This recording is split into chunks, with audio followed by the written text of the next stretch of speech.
صوبوں کو جو آپ اختیارات دے چکے ہیں، جو وسائل آپ وعدہ کر چکے ہیں آئینی طور پر جو دے رہے ہیں، اس میں آپ کٹوتی یک طرفہ طور پر کر نہیں سکتے، نہ اختیارات میں کر سکتے ہیں نہ وسائل میں کر سکتے ہیں. تو میز پر رکھیں آپ کی جو تجاویز ہیں. بیان بازی سے تو سوائے اس کے کہ شکوک و شبہات آپ بڑھاتے ہیں، تلخیاں پیدا کرتے ہیں. بلدیاتی نظام آپ کو یاد آ رہا ہے کتنے سال کے بعد، اور صوبہ تو خیر پنجاب میں تو اور مسئلہ ہے، یہ مرکز میں تو خود بیٹھے ہوئے ہیں نا. وہاں تو چلو جی مریم نواز صاحبہ کی حکومت ہے، مرکز میں ہے بلدیاتی ادارے کام کر رہے ہیں. اسلام آباد ایک چھوٹا سا شہر ہے جی، وہاں تو بلدیاتی نظام کی سب سے زیادہ ضرورت ہے. وہاں تک آپ نہیں کر سکے. جب کوئی الیکشن کمیشن نے تاریخ کا اعلان کر دیا، آپ نے نئی قانون سازی کر کے اس کو غیر مؤثر کر دیا.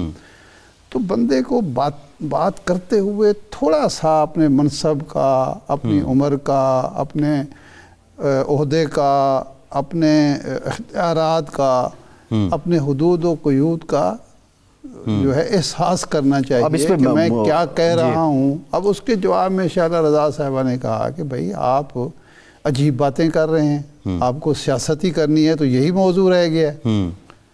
اور جو سندھ ہے، سندھ پر آپ طنز کر رہے ہیں. سندھ تو پاکستان بننے سے پہلے بھی ایک صوبے کے طور پر کام کر رہا تھا، اور سندھ تو ایک صدیوں سے ایک چلا آ رہا ہے علاقہ.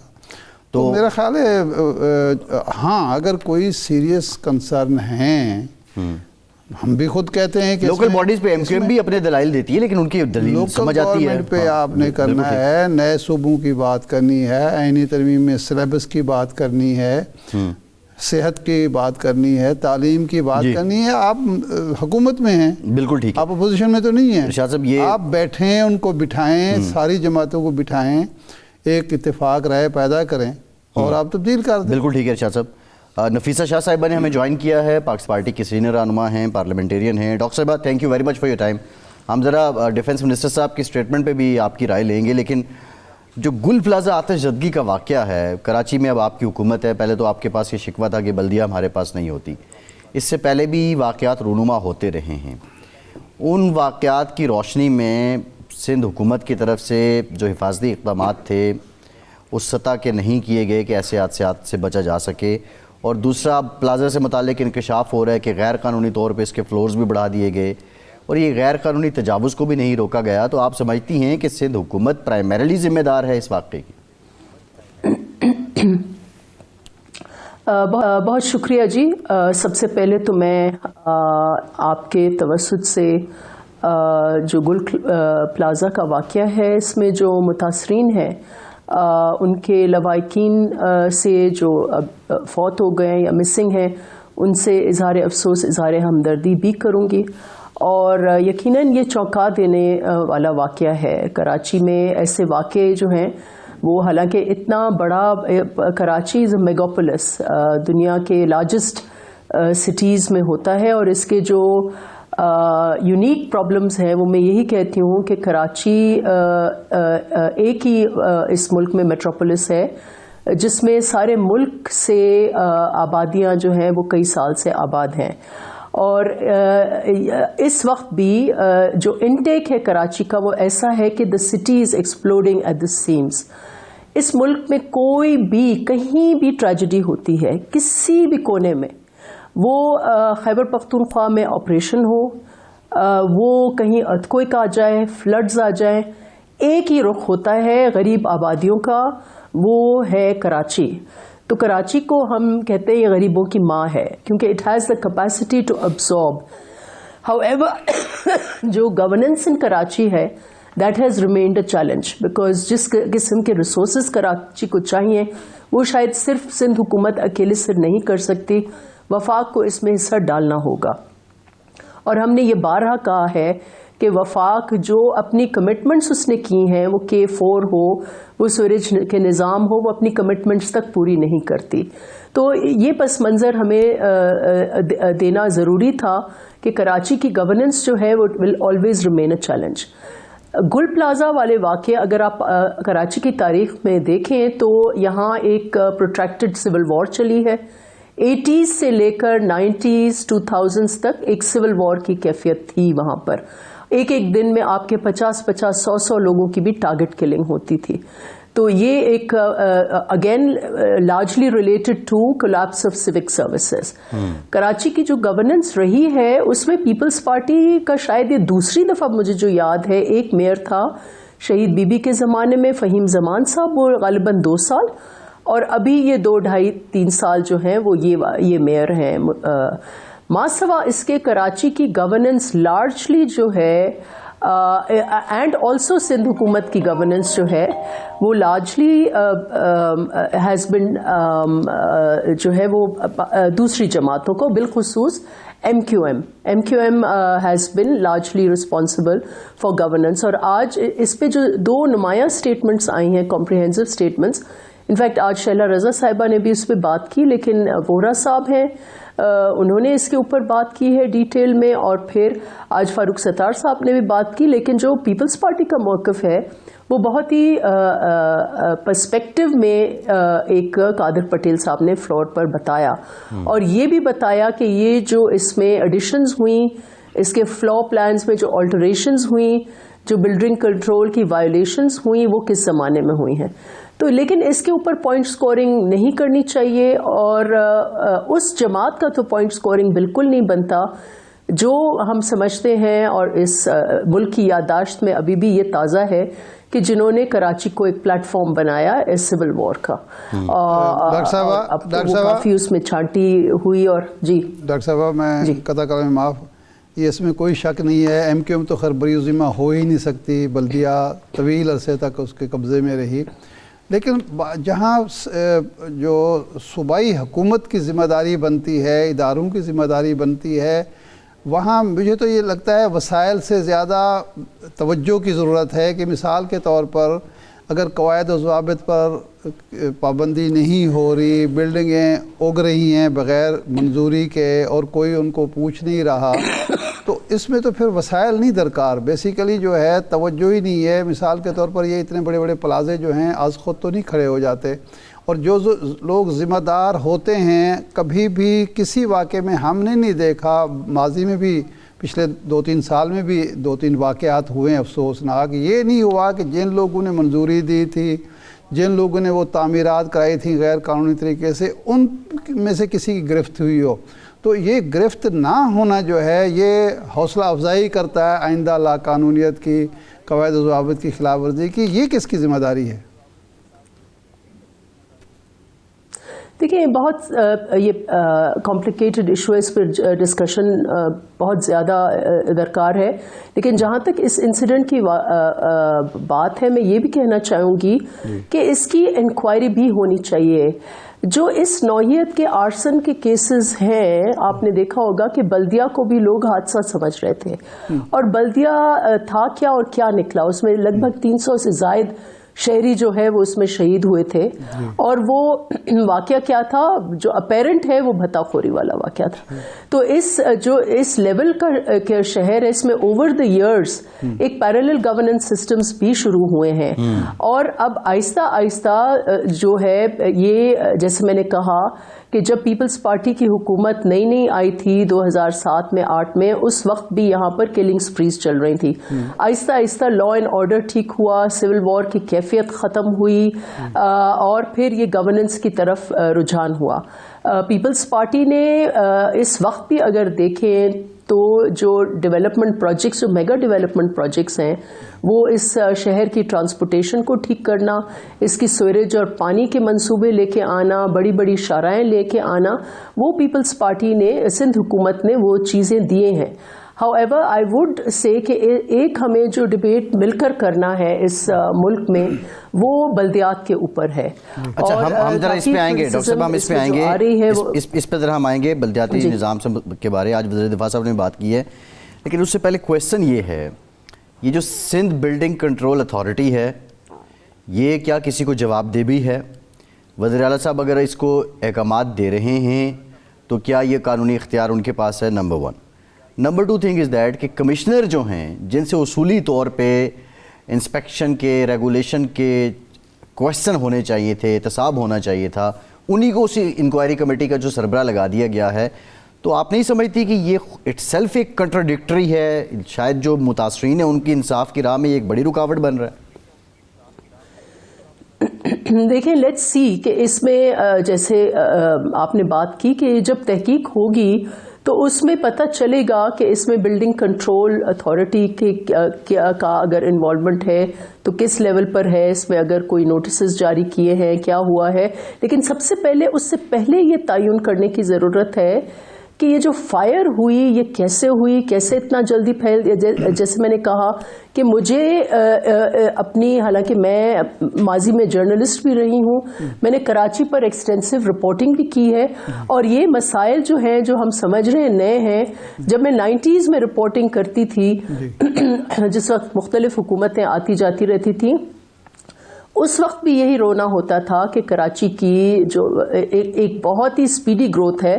جیسے میں نے کہا اس ملک میں کہیں بھی کوئی بھی کرائسس ہوتا ہے لوگوں کا رخ اس شہر کی طرف ہوتا ہے، کیونکہ وہ ابزارب کرتی ہے، اس کی اکانومی، اس کا کیریکٹر ایسا ہے کہ وہ غریب کو سما دیتی ہے، اس کو سپورٹ دیتی ہے، اور ملک کو بھی سپورٹ دیتا ہے. کراچی کی اکانومی اس ملک کو بھی سپورٹ دیتا ہے. تو ہمیں اس نوعیت کا، یہ میری میموری میں یہ دوسرا واقعہ ہے. پہلے بلدیہ تھا، اور بلدیہ کا جو آرسن تھا ہم سب کو پتا ہے کہ وہ کیا تھا. That it was a sabotage, اور وہ ایک ایکٹ آف کرائم تھا، وہ حادثہ نہیں تھا. تو آئی وڈ سجیسٹ کہ ہم پہلے تحقیقات، آئی ایم شیور کہ سی ایم صاحب نے آرڈر کیا ہے اس کی تحقیقات. میں کچھ ہنٹ نہیں کر رہی، میں یہ کہہ رہی ہوں کہ اس کی تحقیقات ہونی چاہیے.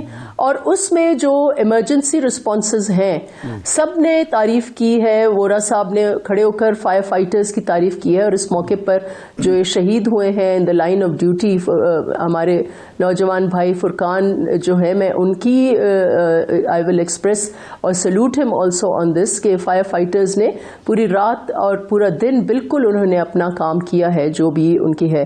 لیکن لیٹ اس آلسو ہم لوگ ایک جذبات میں آ کر، میں صرف یہ کہنا چاہوں گی کہ اس کی انکوائری ہونے دیں. جی میں آپ کی تائید کرتے ہوئے، کچھ اور لوگوں نے بھی یہ پوائنٹ اٹھایا ہے کہ یہ 24 کے 24 دروازے کیسے بند ہو گئے، لوگوں کو نکالنے کے لیے جو دروازے وہ تھے وہ کیوں، وینٹیلیشن سسٹم کیسے ختم ہو گیا. تو پھر یہ کمشنر کی سطح پر تو نہیں ہونی چاہیے، یہ تو انکوائری جو ہے اس سے اوپر کی سطح پر جوڈیشلی انکوائری ہونی چاہیے. پہلے تو سب سے پہلے پتہ یہ چلانے کی ضرورت ہے کہ یہ کوئی حادثہ ہے یا یہ جان بوجھ کر بلدیہ کی طرح کا کوئی واقعہ ہے. تو یہ کیا کمشنر اس قابل ہیں کہ وہ، اور ان کی ماتحت کمیٹی اس قابل ہے کہ وہ اس طرح کا بنیادی سوال اٹھا کے کوئی تحقیقات کر سکے؟ دیکھیں یہ تو اب سی ایم لیول کی بات تھی، وہ تو آبویسلی لوکل آفیسرز کو ہی انگیج کریں گے. اگر اس میں ایک اگریمنٹ ہے، اور شاید اچھا ہوگا کہ دیکھیں کہ جوڈیشل انکوائری کے، میں تو اس میں کوئی مجھے وہ نہیں ہوگی کہ اگر حکومت جوڈیشل انکوائری آرڈر کرے یا کوئی سینئر جج اس ایشو کو لے تو ضرور بے شک وہ کرے. لیکن سی ایم نے اپنے لیول پر آبویسلی تو وہ تو وہی لوکل آفیسرز کا کرے گا.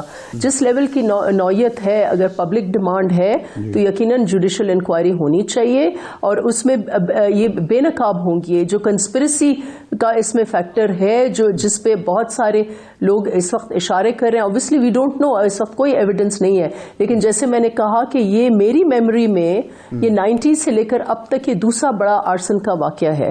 پہلا جو بلدیہ والا تھا جس میں 300 سے زائد شہری شہید ہوئے تھے، that came out to be an act of crime. وہ آپ سب کو پتا ہے کہ وہ کیا تھا، وہ ڈیلیبریٹ تھا، وہ کوئی حادثہ نہیں تھا.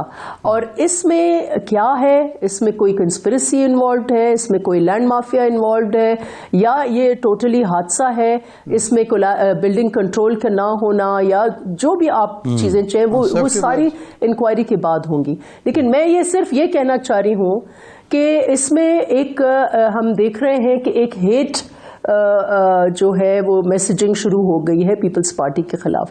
یہ بالکل نامناسب ہے، یہ بالکل غلط ہے کہ کیونکہ اگر آج آپ نے قادر پٹیل کی جو تقریر ہے، میں چاہوں گی کہ اس کو پلے کریں، ری پلے کریں، کیونکہ وہ اس کو ایک تاریخی پرسپیکٹو دیا.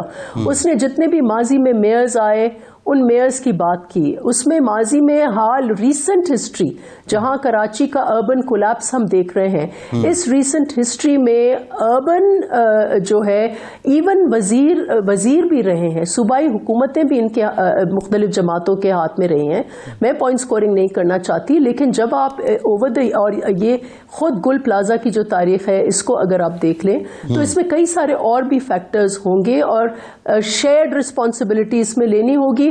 اسی طرح سولوشنز بھی شیئرڈ ہونا پڑے گی. کراچی کو اگر آپ کو کراچی کی گورننس کا جو ایشو ہے اس کا حل تلاش کرنا ہے تو ہم سب کو مل کر اس کا حل تلاش کرنا ہوگا, کیونکہ آپ اگر صرف ڈرگ روڈ اگر آپ شروع کریں کلفٹن سے لے کر ایئرپورٹ تک جائیں, اس 20 منٹ میں آپ کو گارنٹی سے کہہ سکتی ہوں ایٹ لیسٹ 5 یا 6 ڈفرنٹ گورننس اس روڈ پر, کہیں آپ کی ریلوے کی زمین آ جائے گی, کہیں آپ کی سندھ حکومت کی آ جائے گی, کہیں آپ کی کینٹونمنٹ کی آ جائے گی. ڈاکٹر صاحبہ آپ نے بڑا ڈیٹیل بتایا ہے کہ یہ بہت کمپلیکیٹڈ ہے, یہ سارا بہت کمپلیکیٹڈ ہے یہ معاملہ. اسی ضمن میں اب ایک بات اور بھی ہو رہی ہے کہ یہ پاورز اور گورننس جو ہے اس کو مزید ڈائلیوٹ کیا جائے. نئے صوبوں کی بات ہو رہی ہے, کراچی کو صوبہ بنانے کی بھی بعض لوگ تجاویز دے رہے ہیں. تو کیا یہ مناسب نہیں کہ جتنے یونٹس چھوٹے ہوں گے اتنی گورننس آسان ہوگی, اور جو نئے صوبوں سے متعلق بات ہے وہ اس وقت سین ہے؟ دیکھیے میں اس میں بات کروں گی, وہ پسند نہیں آئے گی شاید, لیکن جو اس ملک میں یہ 4 صوبے یا یہ جو صوبائیت یا وفاقیت والی جو سوچ ہے وہ ہماری بنیاد ہے, ہماری ملک کی وجود کی بنیاد جو ہے وہ وفاق ہے. لیکن اوور دی ایئرز جو وفاق والی پالیٹکس ہے یا ایمفسس پرٹیکولرلی جو 3 صوبے ہیں ان کے لوگ جو ہیں وہ زیادہ چاہتے ہیں کہ صوبوں کو اور زیادہ آپ رائٹس دیں, ان کے فائنانسز دیں. اور یہ کیوں ڈیولپ ہوئی ہے اس کو آپ کو دیکھنا ہوگا کہ اس ملک میں جو میجورٹیرین سیاست ہے, جو ریسورسز میں میجورٹیرینزم ہے, اب آئی ڈونٹ نو آپ کو مطلب یہ اگین اٹس اے ویری باریک قسم کی آرگیومنٹ ہے, جب تک وہ نہیں ہٹے گی, جب تک ایک صوبے کو ہر حوالے سے پریفرنسز نہیں وفاق کی طرف سے دیے جائیں گے, جب تک دوسرے صوبوں کو آپ ایکسٹریکٹیو اسپیسز, یعنی کہ بلوچستان ہے آپ کو صرف منرلز نظر آتے ہیں, آپ کو لوگ نظر نہیں آتے. سندھ آپ دیکھتے ہیں کہ آپ کو صرف کراچی کے پورٹ نظر آتا ہے, لوگ نظر نہیں آتے. آپ کو سندھ کا سوئی گیس نظر آتا ہے, آپ کو لوگ نظر نہیں آتے. تو جب تک وفاق کی یہ سوچ ہوگی کہ ہم برابری کی بنیاد میں اس ملک میں سٹیزنز کو اکٹھا کر کے ہول آف پاکستان اپروچ جب تک نہیں ہوگی, جو وفاق والی پالیٹکس ہے یا فیڈرلزم ہے as a resistance to majoritarian politics وہ ہوگی. جب تک وہ ہوگی پھر آپ کے لیے بہت مشکل ہوگا نئے صوبوں کا ذکر بھی کرنا. اس وقت اٹ از نہ صرف سندھ میں یہ ریزسٹنس ہے, سندھ کے لوگوں کی ریزسٹ کریں گے, یہ آپ کا خیبر پختونخوا بھی نہیں ہونے دے گا, یہ آپ کا بلوچستان بھی نہیں ہونے دے گا, شاید پنجاب خود بھی نہ ہونے دے, پنجاب میں بھی. تو یہ نئے صوبوں والی بات اس وقت چھیڑنا اس لیے مناسب نہیں ہے کہ آپ جب تک وفاق کو آپ کو ابھی اور اسٹرینتھن کرنا ہے. آپ کو وفاق ابھی آپ مجھے بتائیں سی سی آئی کا لاسٹ اجلاس کب ہوا ہے؟ جی سی سی آئی کے اجلاس کے بغیر ایسے فیصلے ہوئے ہیں جب 2 صوبے, اب آپ پانی کے ریسورسز کا دیکھ لیں کہ کیا ہو رہا ہے, کنالز کا منصوبہ شروع ہو گیا. بھائی کتنی یہاں پر سول وار کی کیفیت آ گئی تھی اس ملک میں ارشاد صاحب. تو ایسے فیصلے وفاق کی طرف سے ایسی چیزیں نہ آئیں جو اس ملک میں اور تفرقہ ہو. نئے صوبوں کی چھیڑ چھاڑ نہیں, ہاں بلدیات پر آپ ڈیبیٹ کریں, اور سب سے زیادہ ہم ذرا اس پہ آتے ہیں ڈاکٹر صاحبہ.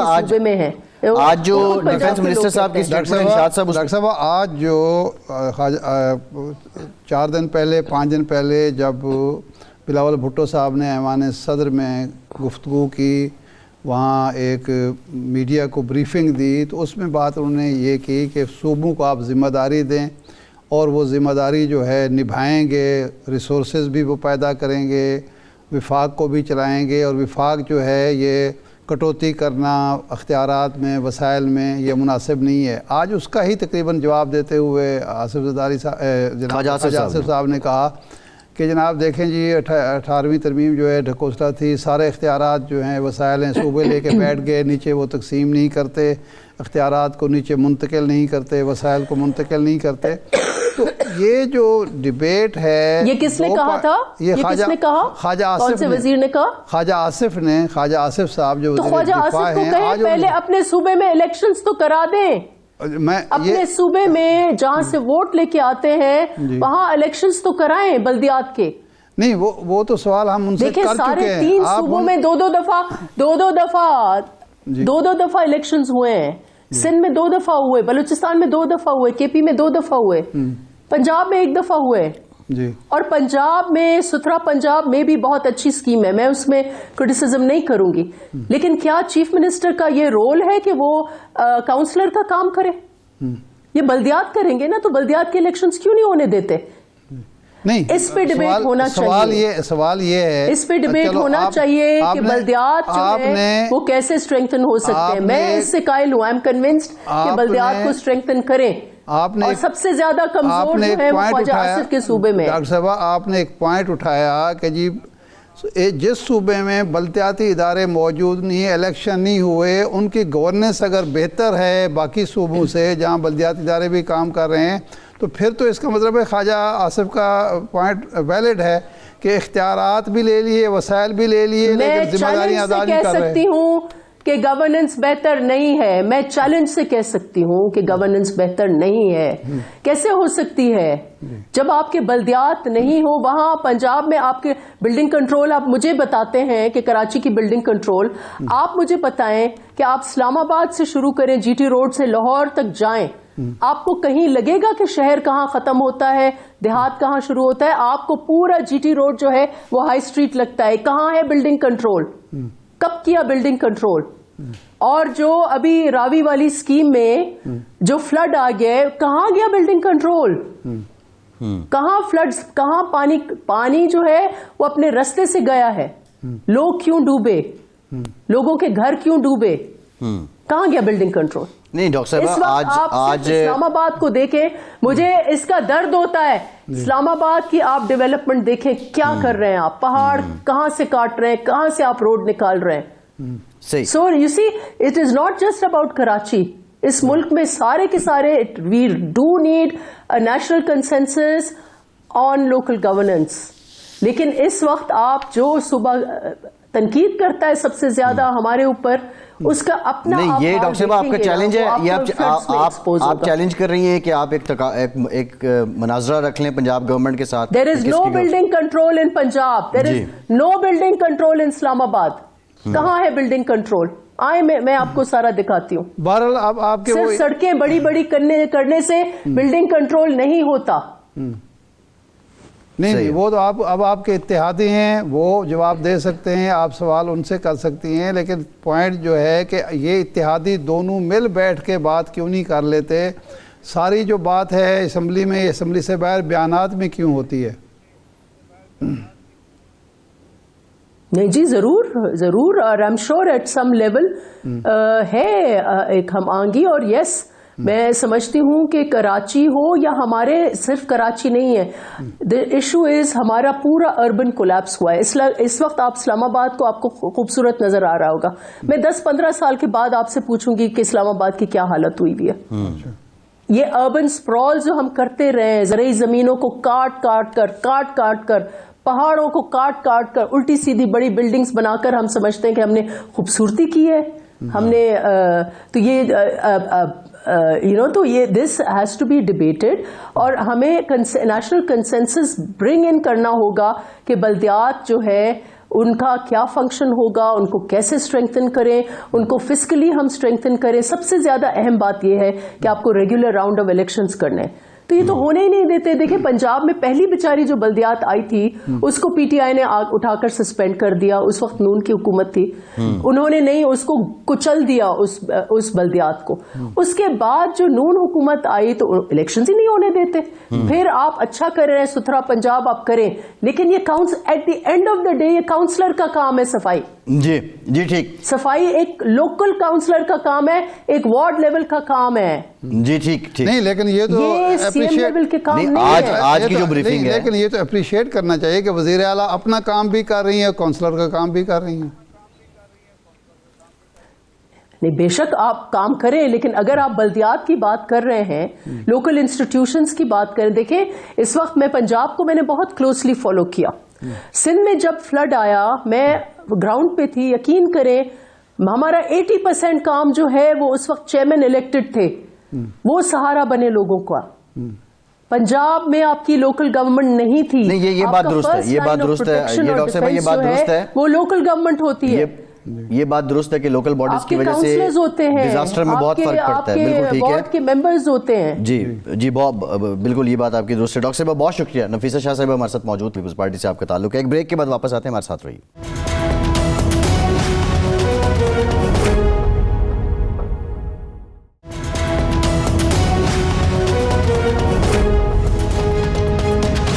بریک کے بعد ایک بار پھر سے آپ کا خیر مقدم کرتے ہیں. آج سینٹ میں علامہ راجہ ناصر عباس صاحب بھی اپوزیشن لیڈر مقرر ہو گئے ہیں اور ان کا تعلق بھی پاکستان تحریک انصاف سے نہیں ہے. اس معاملے میں بات کریں گے. ہمیں جوائن کیا ہے پاکستان تحریک انصاف سے سینیٹر ولید اقبال صاحب نے. ولید صاحب بہت شکریہ آپ کا. ولید صاحب، محمود اچکزئی صاحب ہوں یا علامہ صاحب ہوں، دونوں پی ٹی آئی کے رکن نہیں ہیں، لیکن دونوں ایوانوں میں پی ٹی آئی کے قابل ترین لوگوں پہ ان دو شخصیات کو فوقیت کیوں دی گئی ہے؟ دیکھیں جی، اس بات پہ کوئی انکار نہیں ہے کہ دونوں جو شخصیات ہیں یہ انتہائی تجربے کار، خاص طور پہ جو محمود خان اچکزئی صاحب ہیں پارلیمنٹ میں، ان کا تو بے پناہ تجربہ ہے، اور جو علامہ راجہ ناصر عباس صاحب ہیں ان کا ویسے پولیٹیکل اور سیاسی قیادت میں جو تجربہ ہے اس کی بنیاد پر. اور اہم بات یہ ہے کہ ہم اس وقت ایک اتحاد کا حصہ ہیں. پاکستان تحریک انصاف کے تو وجود کو ماشاءاللہ پاکستان کے تمام اداروں نے ہر طرح سے کچلنے کی کوشش کی ہے، اور خاص طور پہ آپ کو علم ہے کہ 8 فروری کے الیکشن سے 1 مہینے سے بھی کم وقت پہلے جو ہے اس کو انتخابی نشان سے محروم کر دیا گیا، جس کی دنیا بھر کے اندر جو ہے مذمت کی گئی کہ یہ بالکل بلا جواز تھا، یا اگر چلے جواز تھا بھی تو وہ غیر متوازن تھا. تو ہم ایک اتحاد کا حصہ ہیں جس کا نام ہے تحریک تحفظ آئین پاکستان، اور اس کو جو ہے فروغ دینے کے لیے خاص طور پہ، اور یہ عمران خان صاحب جو کہ پی ٹی آئی کے بانی چیئرمین ہیں انہوں نے خود یہ فیصلہ کیا تھا. تو کسی شخص کو اس اہم عہدے پہ جو ہے اس کو منتخب کرنا یا مقرر کرنا یا نامزد کرنا جو ہے، اس کا یہ مطلب نہیں ہے کہ باقی تمام قابل لوگ جو ہیں ان کو پارلیمنٹ سے گھر بھیج دیا گیا ہے. وہ بھی پارلیمنٹ میں موجود ہیں اور وہ اپنا اپنا کام کریں گے، اپنا اپنا کردار ادا کریں گے. ولی صاحب، محمود اچکزئی صاحب اور راجہ ناصر عباس صاحب دونوں کی جو شہرت ہے وہ ایسی ہے کہ بہت سارے معاملات میں وہ جو اسٹیٹ پالیسیز ہیں ان سے اختلاف کرتے ہیں اور ایک مخصوص لائن لیتے ہیں. ایک تو یہ پہلو ہے ان کی شخصیت کا جس کی وجہ سے لوگ یہ سمجھتے ہیں کہ پی ٹی آئی پہلے ہی جس طرح آپ کہہ رہے ہیں راندہ درگاہ ہے، اس کو مزید راندہ درگاہ کر دیں گے یہ اپنے سخت پالیسی کی وجہ سے. لیکن ایک دوسرا نقطہ نظر بھی ہے کہ محمود اچکزئی صاحب چونکہ ماضی میں نواز شریف صاحب کے اتحادی رہے ہیں، زرداری صاحب کے اتحادی رہے ہیں، تو وہ راستہ بھی تلاش کر سکتے ہیں. تو آپ کے خیال میں آپ تجزیہ کیا کرتے ہیں کہ ان کی نامزدگی جو ہے وہ اس خلیج کو پاٹنے کی کوشش ہے جو پیدا ہو چکی ہے، یا مزید دباؤ ڈالنے کی کوشش ہے اور مزید اپنے راستے بند کرنے کی کوشش ہے؟ دیکھیں جی، سیاسی جماعت جو ہوتی ہے وہ کبھی کسی قسم کا راستہ بند کرنے کا نہ رکھتی ہے ارادہ، نہ دروازہ بند کرنے کا. آپ نے تو راستہ بند کرنے کا لفظ استعمال کیا. دروازے تو ہمیشہ کھلے ہوتے ہیں، لیکن وہ معروضی حالات کے اوپر بھی منحصر ہوتی ہے بات. اس میں قیادت جو ہے وہ کسی کی بھی ہو، میننگ ایسے اہم عہدوں پہ کوئی بھی ہو وہ شخص، اگر حالات ہی ایسے نہ ہوں کہ جو سازگار ہوں اور جن کے ذریعے کوئی دروازہ کھل سکتا ہو یا راستہ کھل سکتا ہو، تو پھر تو راستہ بھی بند رہے گا اور دروازہ بھی بند رہے گا. لیکن میں ابھی میں اپنا تاثر جو ہے وہ یہی رکھتا ہوں کہ اس وقت گلاس جو ہے وہ آدھا خالی نہیں بلکہ آدھا بھرا ہوا ہے. صحیح. اور یہ جو ایک اقدام ہے, حالانکہ 4 سے 5 ماہ تقریباً آپ سمجھ لیں اس کی تاخیر سے یہ ہوا جو تقرر ہے دونوں ایوانوں کے اندر, اور اس پہ ایون جو ہے بہت سے آزاد تجزیہ نگاروں نے اور پھر رضا ربانی صاحب سابق چیئرمین سینٹ جیسے افراد نے بھی کہا کہ یہ انتہائی غیر جمہوری رویہ ہے اور یہ جمہوریت کو خطرے میں ڈالنے کے مترادف ہے. تو یہ بذات خود اس بات کا یہ جو دیر آیت درست آیت اس کا یہ اقدام لے لینا, میں سمجھتا ہوں کہ شاید کوئی رستے کھولے, شاید کوئی دروازے کھولے.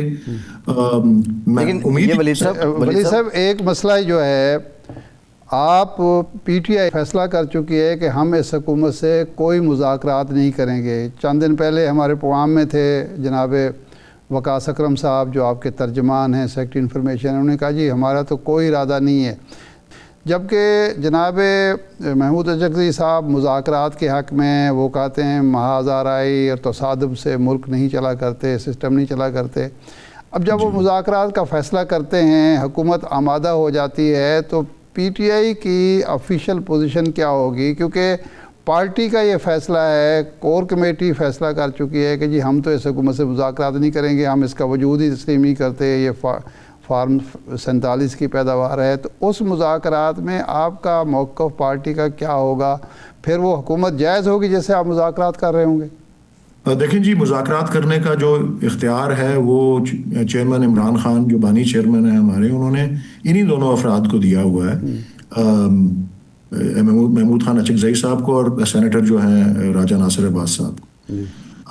اور انہوں نے بھی جو دونوں حضرات ہیں اور خاص طور پہ محمود خان اچکزئی صاحب, انہوں نے کافی ساری جو نکات پیش کیے اپنی جو بطور اپوزیشن لیڈر کے جو پہلا خطاب کیا انہوں نے ایوان میں, اس میں وہی باتیں بہت ساری کی ہیں جو کہ ہم بھی کر رہے تھے اور کرتے رہے ہیں اور مسلسل کر رہے ہیں. اور آبویسلی میں یہ سمجھتا ہوں کہ ان میں سے اگر ساری باتیں مسترد ہو جاتی ہیں, ان پہ کسی پہ بھی عمل درآمد نہیں ہوتا, تو یہ افراد بھی کوئی مذاکرات نہیں کریں گے. میں ایک مثال کے طور پہ 1-2 باتیں کہتا ہوں. اب جس طرح اچکزئی صاحب نے یہ کہا کہ سیاسی قیدیوں کو رہا کیا جائے, ہم بھی یہی کہتے رہے. ہم نے بھی جب مذاکرات کچھ ہوئے بھی تھے تو ہم نے بھی کچھ اس طرح کے ہی مطالبات کیے تھے کہ سیاسی قیدیوں کو رہا کیا جائے. اس میں 2-4 اور باتیں بھی ہم نے کی تھیں کہ آزادانہ جو ہے ایک جوڈیشل کمیشن کے ذریعے 9 مئی کی بھی اور 26 نومبر کے بھی جو ہے اس کی باقاعدہ انکوائری ہونی چاہیے وغیرہ وغیرہ. تو اسی طرح کی باتیں جو ہے محمود خان اچکزئی صاحب نے بھی کی ہیں. بہرحال ان دونوں افراد کا تقرر جو ہے. ولید صاحب بات یہ ہے کہ آج بھی خواجہ آصف صاحب نے کہا کہ 5 طرح کی بولیاں آپ بولتے ہیں. پی ٹی آئی کا ایک معاملہ تو یہ ہے کہ ابھی تک باضابطہ طور پہ آفیشلی پی ٹی آئی کوئی ایک فگر نہیں دے سکی کہ اس کے کتنے لوگ پاکستان بھر میں قید ہیں, اور سیاسی قیدیوں سے مراد آپ کی کیا ہے. 9 مئی کے کیس میں تو لوگ جو ہیں ان کو سزا ہو چکی ہے, وہ تو اس میں مجرم ثابت ہو چکے ہیں. اب سیاسی قیدی کی ایک ڈیفینیشن کیا ہے.